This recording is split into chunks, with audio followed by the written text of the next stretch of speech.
All right, so I'm going to show you how to just basically set up your class notebook. This is a active class that I have. I haven't activated the class yet because I don't use this page. I actually combined all of my classes for this person into one group.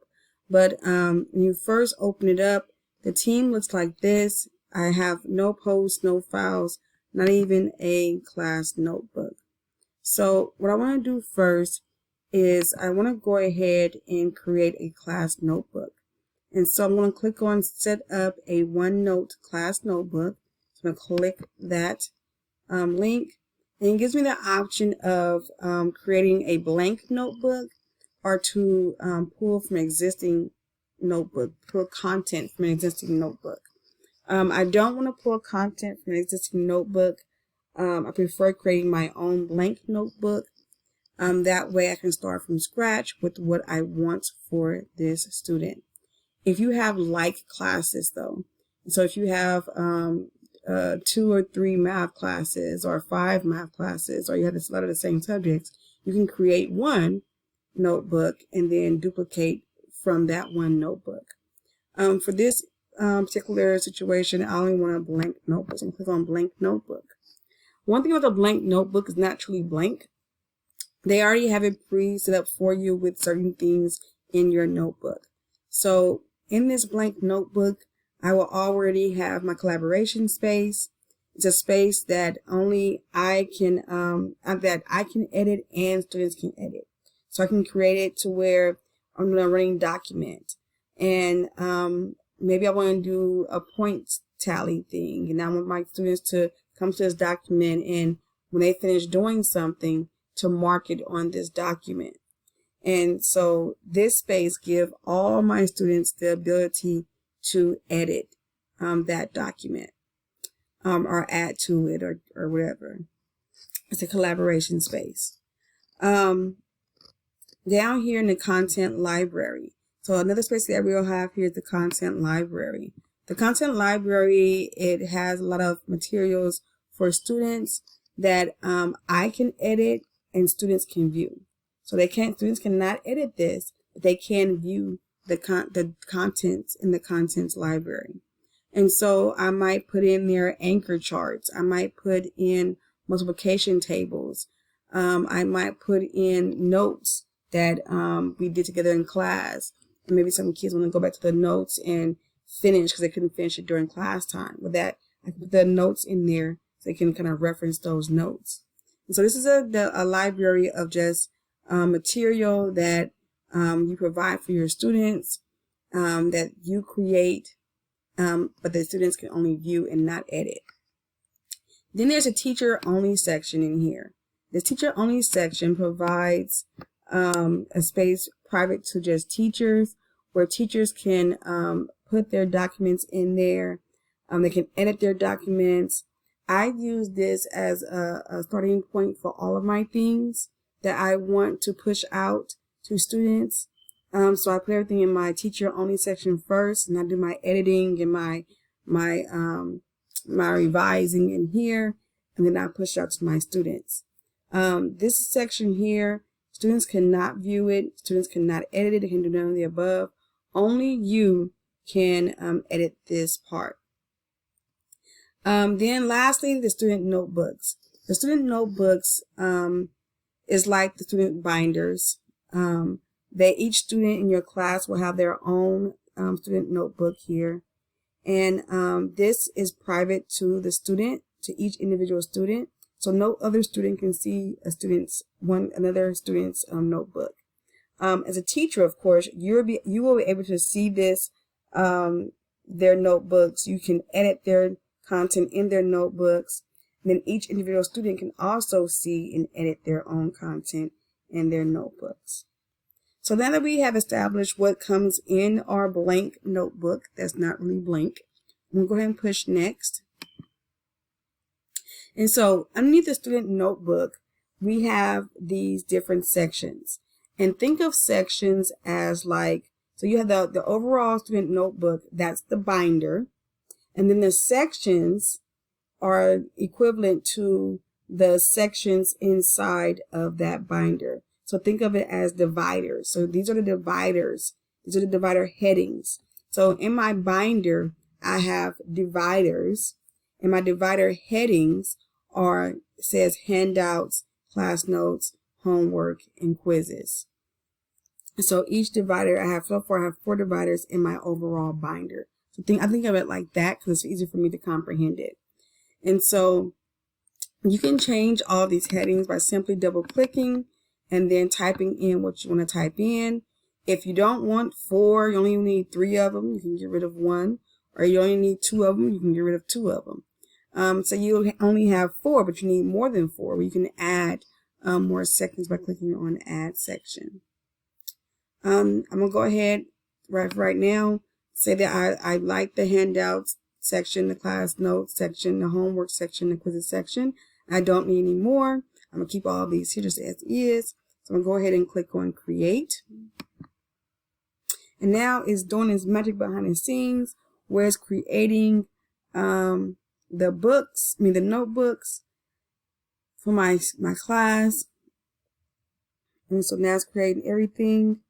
As a teacher, I don't want to click on activate the students until I have everything set up.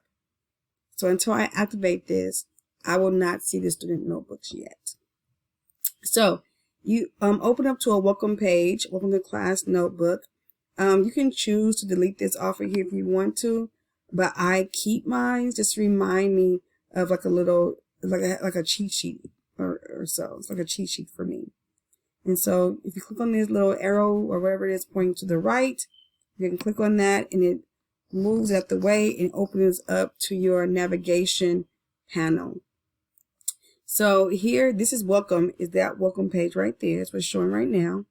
And they also have in here a page for facts and questions. Now these pages are like the line paper between your dividers in your binder. So you have your binder, you have so the overall thing is your binder. These are the sections in your binder. And then over here are the pages in between those sections.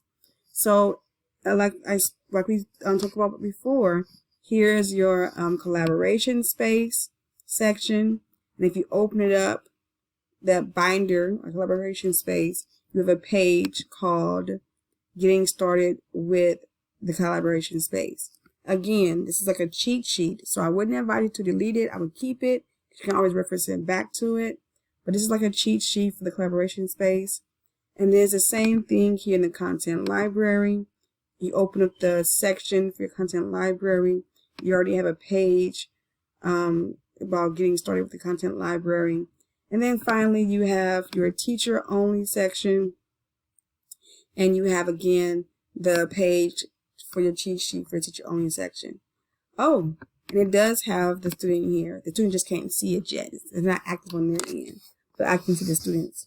So here's your student's notebook here.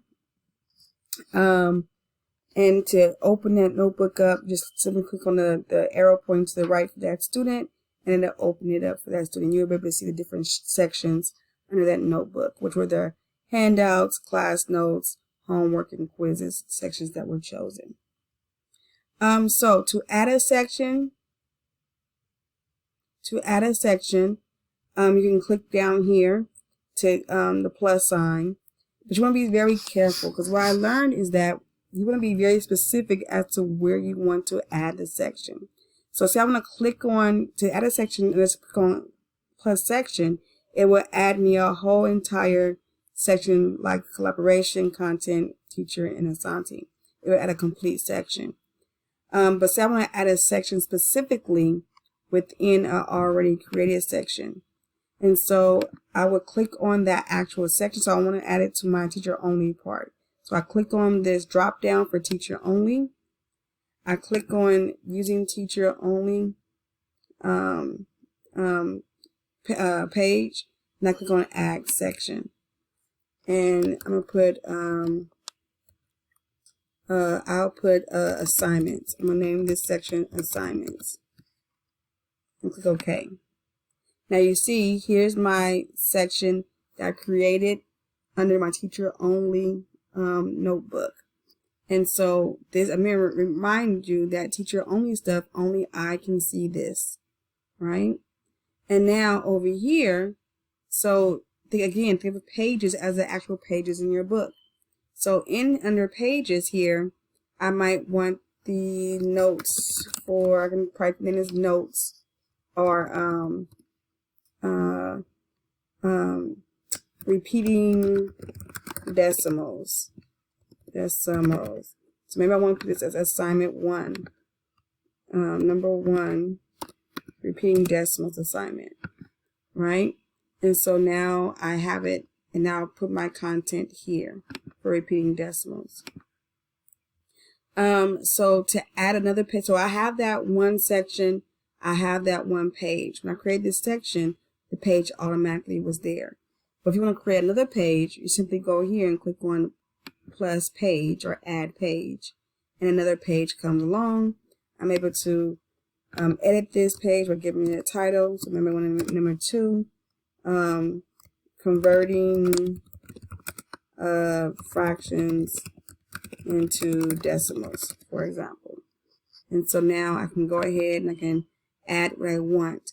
The best way to do this though is to click on open in browser, and then select open in desktop app. Why desktop app? When you go to the desktop app, you have more options. It gives you more options to choose from as far as editing, what you can insert and things like that.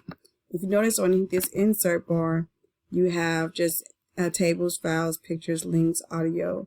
And then you have like the symbols, math, emojis, drop down. Then these other things over here. But if you go to your browser and then click on, if you click on open browser and then go to open in desktop app,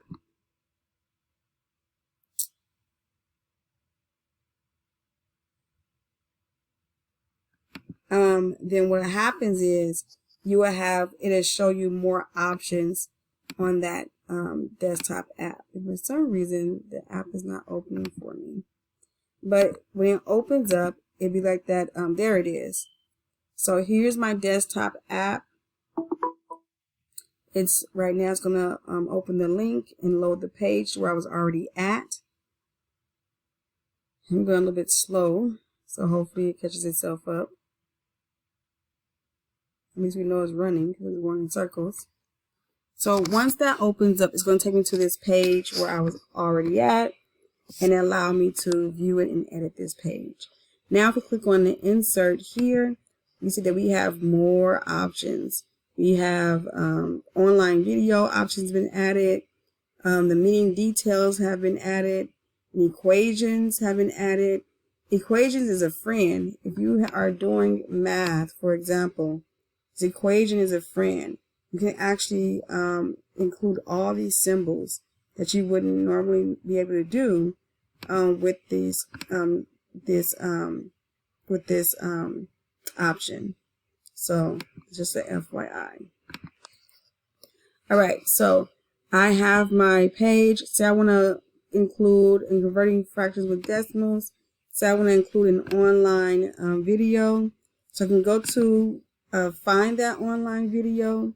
Once I have the online video, I can copy that link, and then I'll come back to my page, and I will click on online video, put that link here, and then click OK, and that video will populate here. I can also put in here other things such as graphic organizers, for example. Those I can put those in here as well. So you can pretty much add anything you want to this, and it will work well. Here I have a document. If I want, you can actually, when you go create your document in Microsoft Word, you can go to File, and if I go to Print, I can print this to OneNote for Windows 10, and then click on Print. And what it'll do is it will ask me if I want to add that page to a notebook that I'm working on in here. and I can add that page. But that's more